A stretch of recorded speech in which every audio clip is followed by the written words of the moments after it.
بسم الله. بسم الله الرحمن الرحيم. sugannahay isbitaalka Maxamed General Hospital magaalada Muqdisho. Sida aad ogtihiin waxaan la soconay dhaawacii Soomaaliya laga keenay ee 12ka ugu horeeyay gudoomiyaha gobolka Banaadir aana duqa magaalada Muqdisho waana injineer Cabdiraxmaan Cumar Cismaan. waxaan isla joognaa isbitaalka xaaska gudoomiyaha Raashin Xabiiba. waxaan isla joognaa wiilashiisa iyo gabadhiisa ayaa jooga oo reerkooda yimid ah. waxaa halkaan nagula sugan safiirka iyo xubno ka tirsan safaaradda iyo wiilashii isaga la socday iyo ehelada kale ee dhaawacyada halkaan yaalla. alxamdulilah rabbil caalamiin. ugu horeyn caafimaadka dhaawacyada oo gudoomiyaha ugu horeeyo marba marka ka dambaysa xaaladooda waa kasoo fiicnaanaysa. waa wax ilaahay loogu mahadiyo. waxaa xalay geeriyooday mid ka mid ah bukaanada oo markii hore oo la keenayay baa naloo sheegay 96% in dabka jirkiisa oo gaaray. marka haddii Allah idmana inta lagu aasi doona qoyskii iyo eheladii iyo reerkii uu ka geeriyoodayna samir iyo imaan ummadda Soomaaliyeed ahaana waa wada tacsiyeynayna. bukaanada mawjifo oo dhaawaca ah oo gudoomiyaha ugu horeeyana ilaahay waxaan uga baryaynaa caafimaad taam ah oo dhiig iyo dhimirka gala inuu ilaahay siiyo. waxaa kaloo intaas ii xigta waa la soo dadka social mediaha idaacadaha qaar sida aad ka warqabtaan ayuu ka sheegay xaaladda guud. markaas xitaa marxuumka dhintay ma uusan dhimanin. midda kale waxaan rabaa dadkeenna inaan ugu nasteexeeyo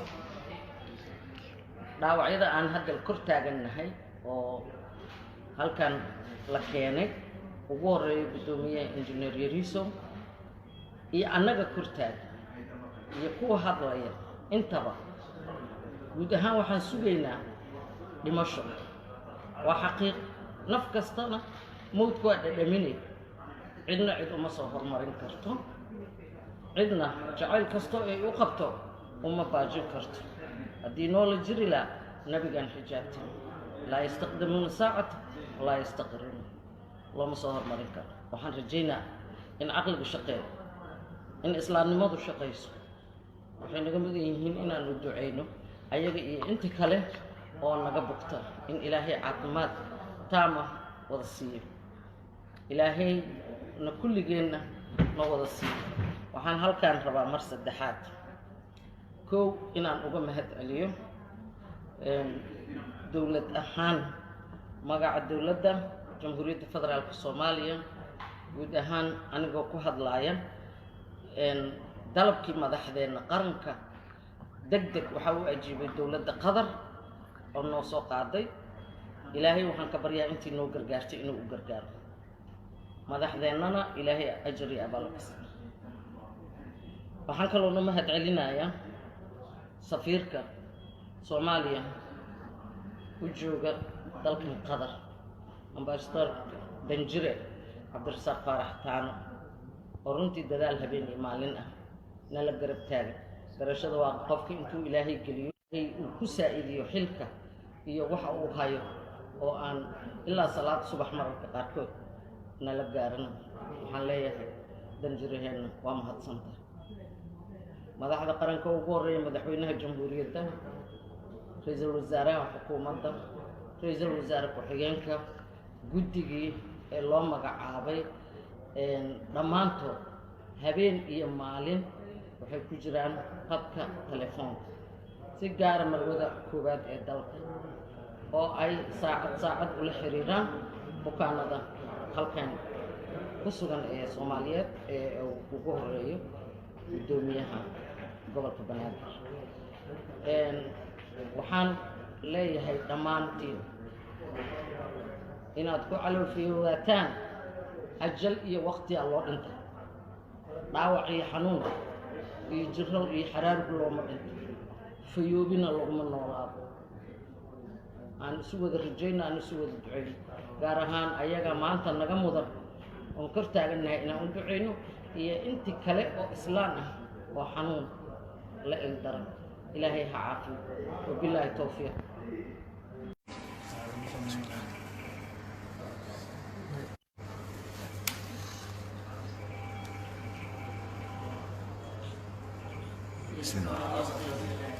بسم الله الرحمن الرحيم. isbitaalka Maxamed General Hospital magaalada Muqdisho sida aad ogtihiin waxaan la soconay dhaawacii Soomaaliya laga keenay ee 12ka ugu horeeyay gudoomiyaha gobolka Banaadir aana duqa magaalada Muqdisho mudane injineer Cabdiraxmaan Cumar Cismaan. waxaan isla joognaa isbitaalka xaaska gudoomiyaha walaashan Xabiiba, waxaan isla joognaa wiilashiisa iyo gabadhiisa ayaa jooga oo reerkooda yimid ah.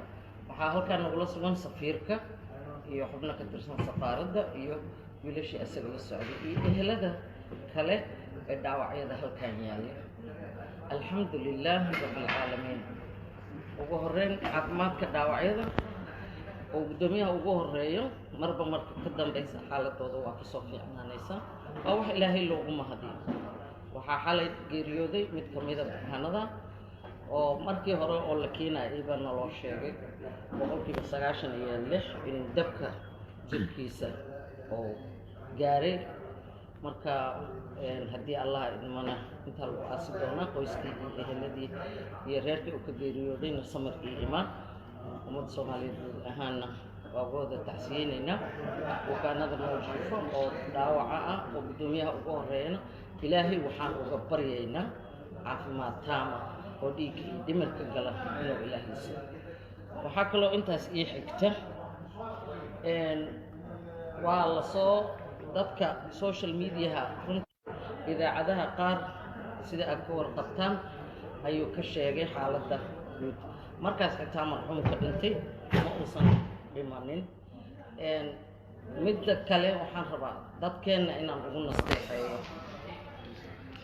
dhaawacyada aan hadda kor taagannahay oo halkan la keenay ugu horeeyo gudoomiyaha injineer Yariso iyo annaga kor taagan iyo kuwa hadlaya intaba guud ahaan waxaan sugaynaa dhimasho.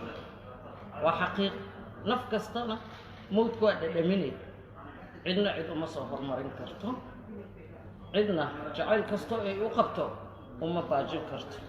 haddii noola jiri lahaa nabigaan xijaabtin laa yastaqdimuuna saacata walaa yastaqrimuun, looma soo hormarin karo. waxaan rajaynaa in caqligu shaqeeyo, in islaamnimadu shaqayso.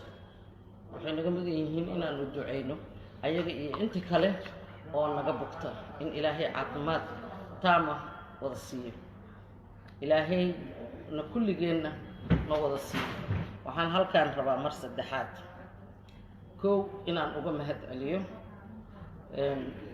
dowlad ahaan magaca dowladda jamhuuriyadda federaalka Soomaaliya guud ahaan anigoo ku hadlaaya dalabkii madaxdeena qaranka degdeg waxaa u ajiibay dowladda Qatar oo noo soo qaaday. ilaahay waxaan ka baryaa intii noo gargaartay inuu u gargaaro madaxdeennana ilaahay ajar iyo abaal ka siiyo. waxaan kaloo na mahad celinayaa safiirka Soomaaliya u jooga dalkan Qatar ambassador Danjire Cabdirasaaq Faarax Taano oo runtii dadaal habeen iyo maalin ah nala garab taagan. garashada waa qofka intuu ilaahay geliyo uu ku saa'idiyo xilka iyo waxa uu hayo oo aan ilaa salaad subax mararka qaarkood nala gaarana. waxaan leeyahay danjiraheenna waa mahadsantahay.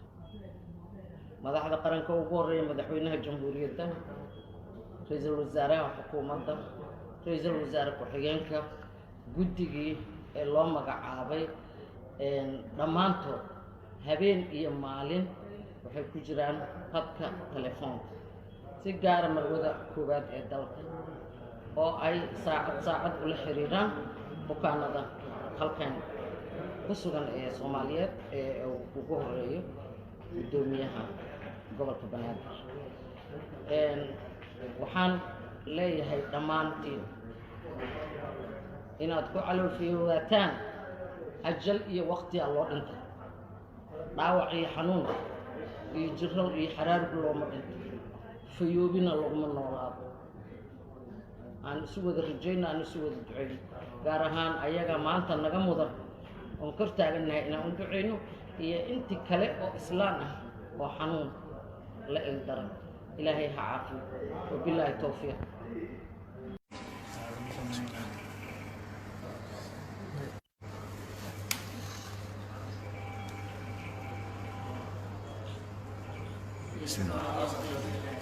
بسم الله الرحمن الرحيم sugannahay isbitaalka Maxamed General Hospital magaalada Muqdisho sida aad ogtihiin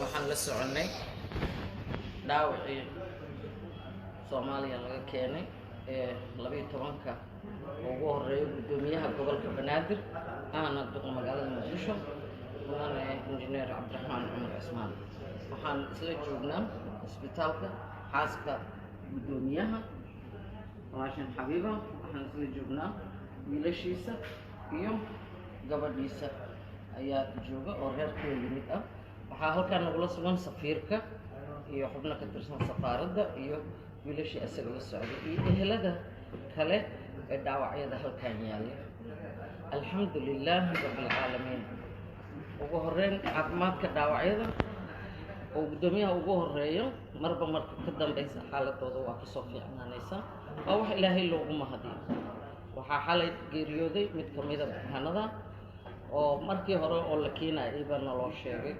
96% in dabka jirkiisa oo gaaray marka haddii Allah idmana inta lagu aasi doona qoyskii iyo eheladii iyo reerkii uu ka geeriyoodayna samir iyo imaan ummadda Soomaaliyeed ahaana waa wada tacsiyeynayna bukaanada mawjifo oo dhaawaca ah oo gudoomiyaha ugu horeeyana ilaahay waxaan uga baryaynaa caafimaad taam ah oo dhiig iyo dhimirka gala inuu ilaahay siiyo waxaa kaloo intaas ii xigta waa la soo dadka social mediaha idaacadaha qaar sida aad ka warqabtaan ayuu ka sheegay xaaladda guud markaas xitaa marxuumka dhintay ma uusan dhimanin midda kale waxaan rabaa dadkeenna inaan ugu nasteexeeyo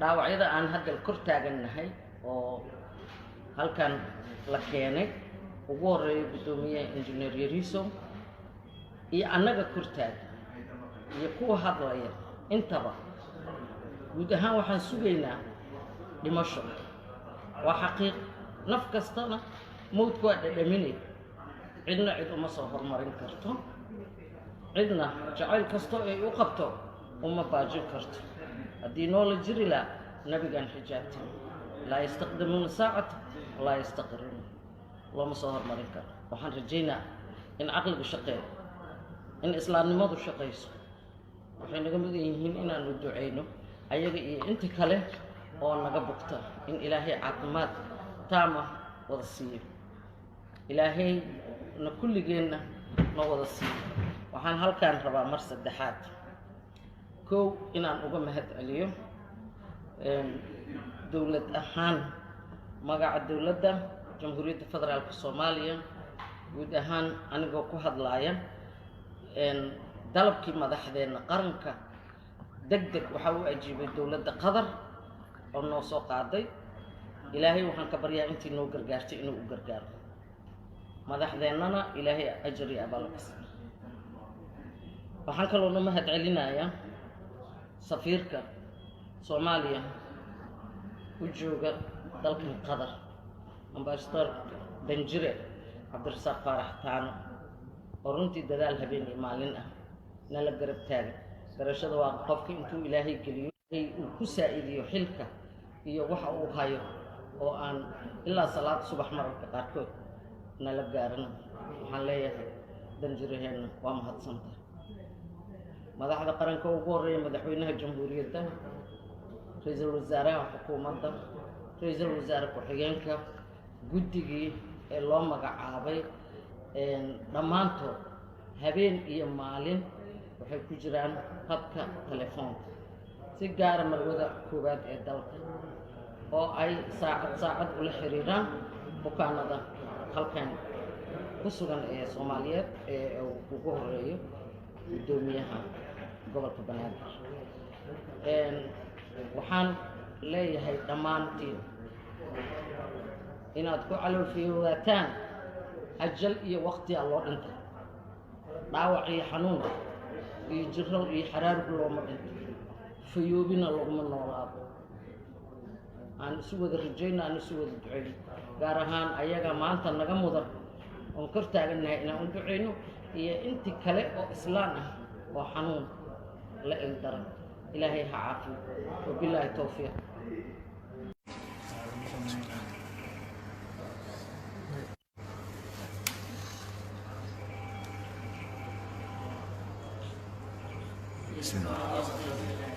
بسم الله الرحمن الرحيم. سuganahay isbitaalka Maxamed General Hospital magaalada Muqdisho. sida aad ogtihiin waxaan la soconay dhaawacii Soomaaliya laga keenay ee 12ka ugu horeeyay gudoomiyaha gobolka Banaadir aana duq magaalada Muqdisho mudane injineer Cabdiraxmaan Cumar Cismaan. waxaan isla joognaa isbitaalka xaaska gudoomiyaha Raashin Xabiiba. waxaan isla joognaa wiilashiisa iyo gabadhiisa ayaa jooga oo reerkooda yimid ah. waxaa halkaan nagula sugan safiirka iyo xubno ka tirsan safaaradda iyo wiilashii asaga la socday iyo ehelada kale ee dhaawacyada halkaan yaalla. alxamdulilah rabbil caalamiin. ugu horeyn caafimaadka dhaawacyada oo gudoomiyaha ugu horeeyo marba marka ka dambaysa xaaladooda waa ka soo fiicnaanaysa. waa wax ilaahay loogu mahadiyo. waxaa xalay geeriyooday mid ka mid ah bukaanada oo markii hore oo la keenay iba naloo sheegay 96% in dabka jirkiisa oo gaaray. marka haddii Allah idmana inta lagu aasi doona qoyskii iyo eheladii iyo reerkii uu ka geeriyoodayna samir iyo imaan. ummadda Soomaaliyeed guud ahaanna waa wada tacsiyeynayna bukaanada noo jiifo oo dhaawaca ah oo gudoomiyaha ugu horeeyana ilaahay waxaan uga baryaynaa caafimaad taama oo dhiig iyo dhimirka gala inuu ilaahay siiyo. waxaa kaloo intaas ii xigta waa la soo dadka social mediaha idaacadaha qaar sida aad ka warqabtaan ayuu ka sheegay xaaladda guud. markaas xitaa marxuumka dhintay ma uusan dhimanin. midda kale waxaan rabaa dadkeenna inaan ugu nasteexeeyo dhaawacyada aan hadda kor taagannahay oo halkan la keenay ugu horeeyo gudoomiyaha injineer Yariso iyo annaga kor taagan iyo kuwa hadlaya intaba guud ahaan waxaan sugaynaa dhimasho. waa xaqiiq naf kastana mowdku waa dhadhaminay. cidna cid uma soo hormarin karto, cidna jacayl kasto ay u qabto uma baajin karto. haddii noola jiri lahaa nabigaan xijaabtin laa yastaqdimuuna saacata walaa yastaqiruuna, looma soo hormarin karo. waxaan rajaynaa in caqligu shaqeeyo, in islaamnimadu shaqayso. waxay naga mudan yihiin inaanu ducayno ayaga iyo intii kale oo naga bugta in ilaahay caafimaad taama wada siiyo. ilaahay na kulligeenna na wada siiyo. waxaan halkaan rabaa mar saddexaad kow inaan uga mahad celiyo dowlad ahaan magaca dowladda Jamhuuriyadda Federaalka Soomaaliya guud ahaan anigoo ku hadlaaya dalabkii madaxdeena qaranka degdeg waxa uu ajiibay dowladda Qatar oo noo soo qaaday. ilaahay waxaan ka baryaa intii noo gargaartay inuu u gargaaro madaxdeennana ilaahay ajar iyo abaal ka siiyo. waxaan kaloo na mahad celinayaa safiirka Soomaaliya u jooga dalkan Qatar ambassador Danjire Cabdirasaaq Faarax Taano oo runtii dadaal habeen iyo maalin ah nala garab taagan. garashada waa qofka intuu ilaahay geliyo uu ku saa'idiyo xilka iyo waxa uu hayo oo aan ilaa salaad subax mararka qaarkood nala gaarin waxaan leeyahay danjiraheenna waa mahadsantahay madaxda qaranka ugu horeeya madaxweynaha jamhuuriyadda ra'iisul wasaaraha xukuumadda ra'iisul wasaare ku-xigeenka guddigii ee loo magacaabay dhammaantood habeen iyo maalin waxay ku jiraan khadka telefoonka si gaara marwada koowaad ee dalka oo ay saacad ula xiriiraan bukaanada halkan ku sugan ee Soomaaliyeed ee ugu horeeyo gudoomiyaha gobolka Banaadir waxaan leeyahay dhammaantiin inaad ku caloofiyowataan ajal iyo waqti loo dhinta dhaawac iyo xanuun iyo jirro iyo xaraarku looma dhinto fayoobina looma noolaado aan isu wada rajayno aan isu wada duceyno gaar ahaan ayaga maanta naga mudan oon kor taaganahay inaan u duceyno iyo inti kale oo islaan ah oo xanuun la ildaran ilaahay ha caafiyo wabilaahi tawfiiq